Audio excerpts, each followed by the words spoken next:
Hello students, last class में हमने prokaryotic cell का स्ट्रक्चर देखा था। आज हम उसके सारे पार्ट्स को डिटेल में डिस्कस करने जा रहे हैं वन बाय वन। तो सबसे पहले हम स्टार्ट करेंगे विद ग्लाइकोकैलिक्स, जो उसका सबसे आउटर मोस्ट पार्ट है। ग्लाइकोकैलिक्स या फिर हम पूरा सेल एनवेलप ही आज डिस्कस करने वाले हैं। सेल एनवेलप का सबसे आउटर मोस्ट पार्ट है ग्लाइकोकैलिक्स। तो देखो, सेल एनवेलप जो है, जैसे कि हमने लास्ट क्लास में देखा था, ये तीन चीजों को मिला के बना है। इसमें तीन लेयर्स होती है सेल एनवेलप में। इसकी सबसे आउटर मोस्ट लेयर है ग्लाइकोकैलिक्स। ग्लाइकोकैलिक्स ये इसकी आउटर मोस्ट लेयर है। मिडिल लेयर है इसकी सेल वॉल, और सबसे इनर मोस्ट लेयर है प्लाज्मा मेम्ब्रेन। तो इन तीनों लेयर्स के बारे में ही आज हम पढ़ेंगे, यानी कि पूरा सेल एनवेलप आज हम देखने जा रहे हैं। ठीक है, तो शुरू करते हैं विद ग्लाइकोकैलिक्स।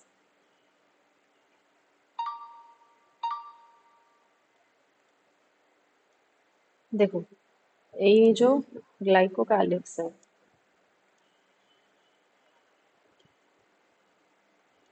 ग्लाइकोकैलिक्स, अब ये पूरा शब्द जो है वो दो अलग अलग शब्दों से बना है, ग्लाइको एंड कैलिक्स। ग्लाइको का मतलब होता है शुगर, एंड यहाँ पे कैलिक्स का मतलब होता है कोट। तो ये शुगर का कोट है, शुगर यानी कार्ब्स, कार्बोहाइड्रेट्स का ये कोट है।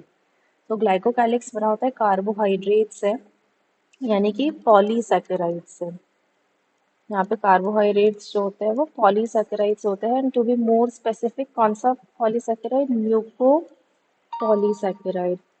तो ये बना है म्यूको पॉलीसैकेराइड से, और उसके साथ साथ कुछ प्रोटीन्स भी प्रेजेंट हो सकते हैं। ठीक है, प्रोटीन्स हो सकते हैं या नहीं हो सकता है, तो दे कैन बी देयर और दे मे नॉट बी देयर। ठीक है, बट म्यूको पॉलीसैकेराइड तो होता ही है। तो इससे ये बनता है। इसके बाद अब देखो, अगर ये ग्लाइकोकैलिक्स जो है, अगर ये ग्लाइकोकैलिक्स एक लूज शीट के फॉर्म में प्रेजेंट है, अगर ये एक लूज शीट है, तो इससे हम कहेंगे स्लाइमी लेयर।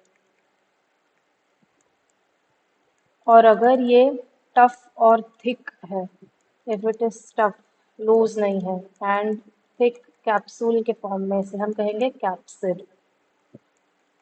तो अगर ग्लाइकोकैलिक्स लूजली अरेंज्ड है around the bacterial cell, it is called as slimy layer. अगर ये लूजली अरेंज नहीं है, टाइटली अरेंज्ड है, तो इसको हम कहेंगे कैप्सिड।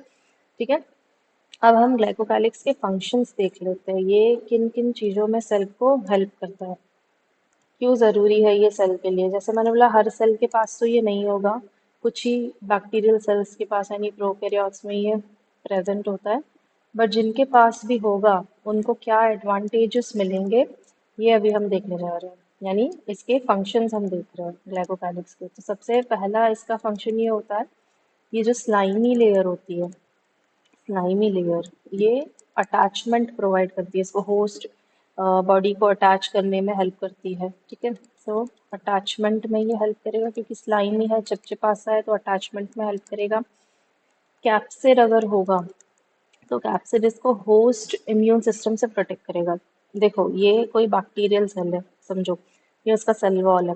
तो यूजुअली बैक्टीरियल सेल्स के सेल वॉल पे कुछ एंटीजेंस प्रेजेंट होते हैं।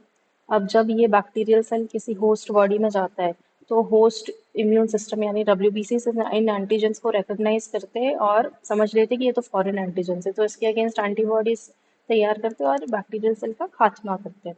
लेकिन अगर बैक्टीरियल सेल्स के अराउंड कैप्सिड प्रेजेंट है, तो ये कैप्सिड क्या करता है, इन एंटीजेंस को हाइड कर देता है।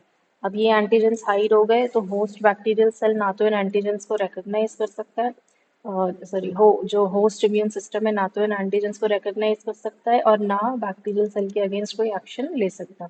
तो ये इस तरीके से होस्ट इम्यून सिस्टम से इसको प्रोटेक्ट करने में हेल्प करता है। तो capsid protects the bacteria from host immune system.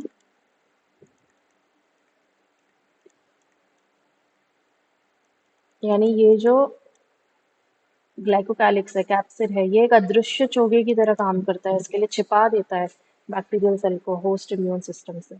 ठीक है। और तीसरी चीज, अब क्योंकि ये बैक्टीरिया के अराउंड एक एक्स्ट्रा का कोट, एक्स्ट्रा लेयर ऐड कर रहा है, तो वाटर लॉस जो है सेल में से, साइटोप्लाज्म में से, वो एक्सेसिव वाटर लॉस रुक जाएगा। So it prevents excessive water loss.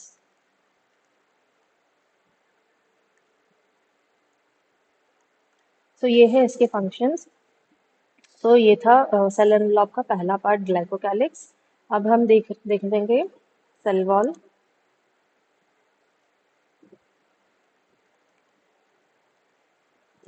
अब देखो, जो बैक्टीरियल सेल वॉल होती है, ये बनी होती है पेप्टिडोग्लाइकेन से।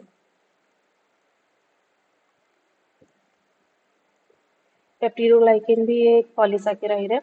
अब देखो, पेप्टिडोग्लाइकेन में यहाँ पे, इसमें भी दो चीजों से बना है। पेप्टिडो यानी कि पेप्टाइड से आ रहा है, यानी कि अमाइनो एसिड की शॉर्ट चेन। पेप्टाइड यानी अमाइनो एसिड की शॉर्ट चेन, तो कुछ अमाइनो एसिड है, और ग्लाइकेन का मतलब है कार्ब यानी कि शुगर्स। तो यहाँ पे amino acids and sugars present है।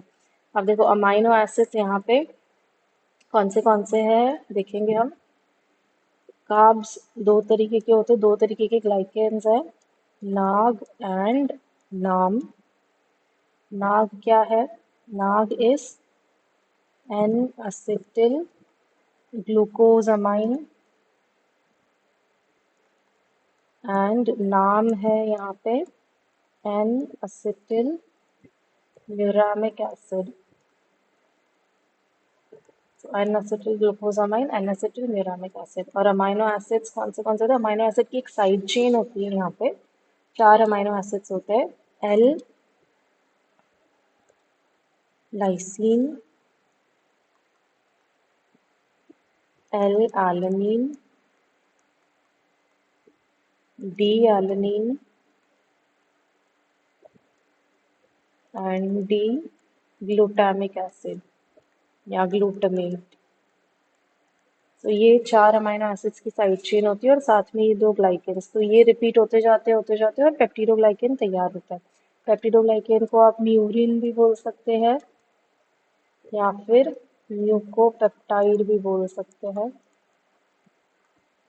ठीक है। तो ये कॉम्पोजिशन होता है बैक्टीरियल सेल वॉल का। अब इनके फंक्शंस हम देख लेते हैं, फंक्शंस क्या होते हैं।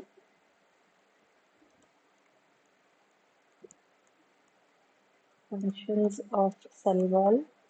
अब ये जो भी चीज़ें हम देख रहे हैं, ये सब बैक्टीरियल सेल से रिलेटेड है। ठीक है, बैक्टीरियल सेल के सारे स्ट्रक्चर्स हम देख रहे हैं। तो फंक्शंस इसके होते हैं to provide rigidity to the cell, to provide support to the cell, to provide proper shape to the cell, shape and structure देता है सेल को, और सेल को बर्स्टिंग से प्रिवेंट करता है, बर्स्टिंग को रोकता है। ठीक है, इट प्रिवेंट्स बर्स्टिंग, ऐसे कह सकते हैं हम। ठीक है, it prevents bursting of the cell.